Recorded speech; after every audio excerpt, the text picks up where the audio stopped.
Dear students, Tharamangalam Chola TNPSC அகாடமியின் சார்பாக இந்த ஆண்டு தமிழக அரசால் வெளியிடப்பட்ட 2025-26 ஆண்டிற்கான தமிழ்நாடு நிதிநிலை அறிக்கை தேர்வு நோக்கில் ரொம்ப முக்கியம். எப்பவுமே தேர்வில் ஒரு கேள்வியோ அல்லது 2 கேள்விகளோ நம்ம பட்ஜெட்ல இருந்து கேட்கப்படுவது வழக்கம். அதாவது பட்ஜெட்ல இருந்து கேள்வி கேட்கறதுங்கிறது நமக்கு 3 ஆஸ்பெக்ட்ல முக்கியம். ஒன்று, கரண்ட் அஃபேர்ஸ் அப்படிங்கிற ஏரியால இருந்தும் கேட்கலாம். அடுத்து யூனிட் 5ல தமிழ்நாடு நிர்வாகம் பகுதிகளில் இருந்தும் உங்களுக்கு கேள்விகள் இதில் இடம்பெறலாம். அடுத்து தமிழ்நாடு எக்கனாமிக்ஸ் பகுதிகளில் இருந்தும் கேள்விகள் இடம்பெறலாம். ஏன் யூனிட் 6ல கூட இப்போ தொல்லியல் அகழ்வாய்வுகள் இந்த மாதிரியான அறிவிப்புகள்லாம் இடம்பெறலாம். தமிழ் வளர்ச்சி, தமிழ் பண்பாடு சம்பந்தமான அறிவிப்புகள்.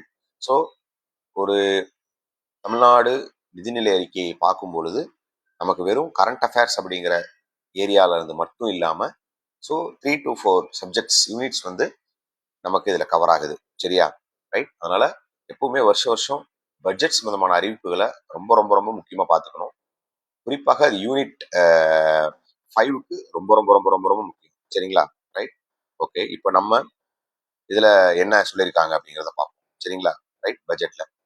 பட்ஜெட் மேற்கோள். முதல்ல இந்த பட்ஜெட்ல நம்மளது நிதியமைச்சர் சொன்ன பட்ஜெட் திருக்குறள் இதுதான்.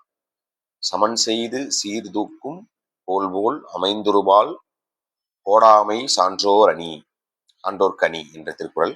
சமநிலையில் நின்று பொருளின் எடையை சீர்தூக்கி காட்டும் துலாக்கோல் போல எப்பக்கமும் சாயாமல் நேர்மையுடன் நடுநிலை பேணுவதே சான்றோர்க்கு அழகு.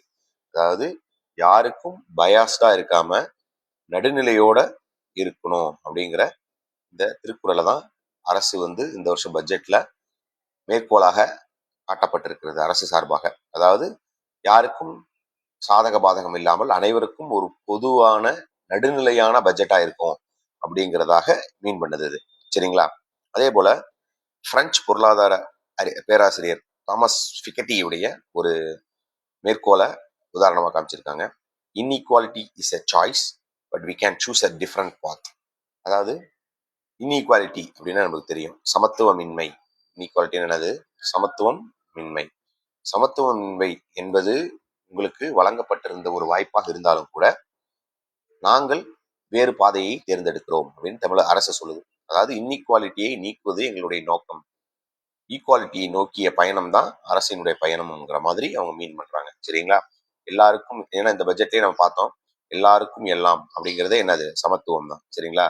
ஸோ சமத்துவ பாதையை நாங்கள் சூஸ் பண்ணியிருக்கோம், இன்இக்வாலிட்டிங்கிற பாதையை நாங்கள் தவிர்த்திருக்கிறோம் அப்படிங்கிற மாதிரி பட்ஜெட்ல மேற்கோள் காட்டுறாங்க. சரிங்களா? ஸோ இது மாதிரி கூட கேட்கலாம். ரைட், வாய்ப்பு இருக்கலாம். ஓகே, அடுத்தது இந்த திருக்குறள்ல இந்த பட்ஜெட்ல இன்னும் சில விஷயங்கள் தரவுகள் இருக்கு. முத்தமிழர் கலைஞர் 4 நூற்றாண்டுக்கு முன்னர் நிகழ்த்திய 2 சாதனைகளை மேற்கோள் காமிச்சிருக்கிறாங்க.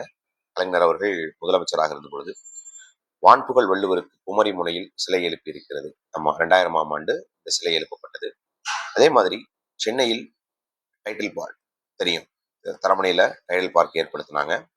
ஸோ இது ரெண்டும் மிக முக்கியமான சாதனைகளாக இந்த பட்ஜெட்ல தமிழ்நாடு நிதியமைச்சரால் சுட்டி காட்டப்பட்டிருக்கிறது. சரிங்களா? ரைட். ஓகே. ஸோ அதனால நவீன தமிழ்நாட்டின் சிற்பி என முதலமைச்சர் முன்னாள் முதலமைச்சர் கலைஞர் அவர்களை நிதியமைச்சர் மேற்கோள் காட்டியிருக்கிறார். சரியா?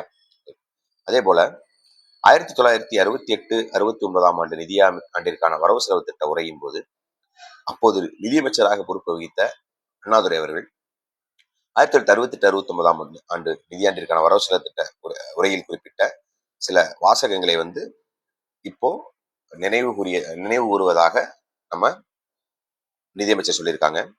இன்றைய சமுதாயத்தில் அரசு ஆட்ட வேண்டிய பங்கு பற்றி நமது எண்ணங்களில் ஏற்பட்ட கருத்து புரட்சிக்கிறங்க சில ஆண்டுகளாகவே வரவு செலவு திட்டம் அரசின் வரவினங்களையும் செலவினங்களையும் குறிக்கும் வெறும் விவர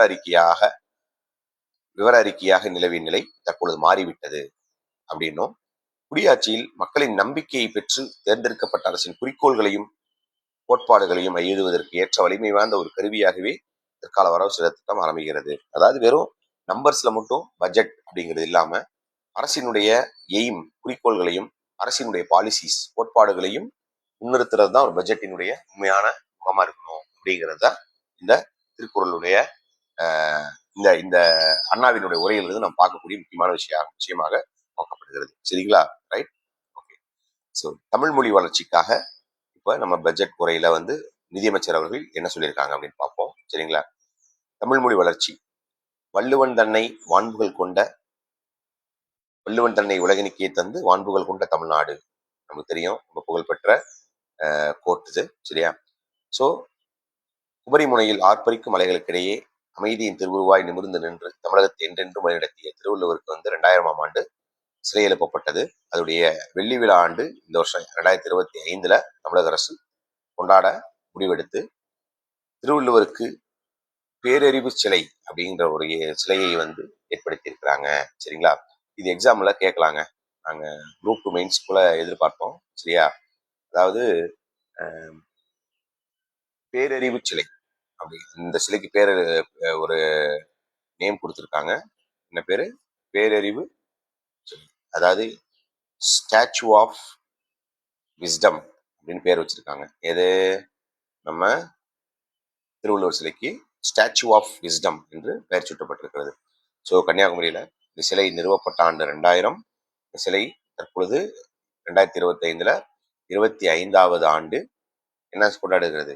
வெள்ளி விழாவை கொண்டாடுகிறதுனால இந்த இடத்துல பார்த்தீங்கன்னா திருவள்ளுவர் சிலைக்கும் விவேகானந்தர் பாறைக்கும் இடையில ஒரு கண்ணாடி பாலம் அமைத்து சுற்றுலாவை வந்து மேம்படுத்தும் நோக்கில் இந்த சிலைக்கு வந்து பார்த்தீங்கன்னா பேரறிவு சிலை அப்படின்னு பெயர் வச்சிருக்காங்க. சரிங்களா? ரைட். இது ரொம்ப முக்கியம். இந்த எக்ஸாம்ல இது கேட்பாங்க. அடுத்து பார்த்தீங்கன்னா அரசு இன்னொரு அறிவிப்பை வெளியிட்டிருக்கிறது. சரிங்களா? என்னது? திருக்குறள் மொழிபெயர்ப்பு. சரிங்களா? உலக பொதுமறை என்று போற்றப்படும் திருக்குறள் நம் வாழ்க்கையில, தமிழர்கள் வாழ்க்கையில என்னைக்குமே மிகப்பெரிய ஒரு பங்காற்றக்கூடியது. இந்த திருக்குறள் இதுவரையிலும் பார்த்தீங்கன்னா இந்திய மொழிகள்ல 28 மொழிகளிலும் 35 உலக மொழிகளிலும் மொழிபெயர்க்கப்பட்டிருக்கிறது. சரிங்களா? மொழிபெயர்க்கப்பட்டிருக்கிறது. ஸோ அண்மையில் நடந்து முடிந்த சென்னை பன்னாட்டு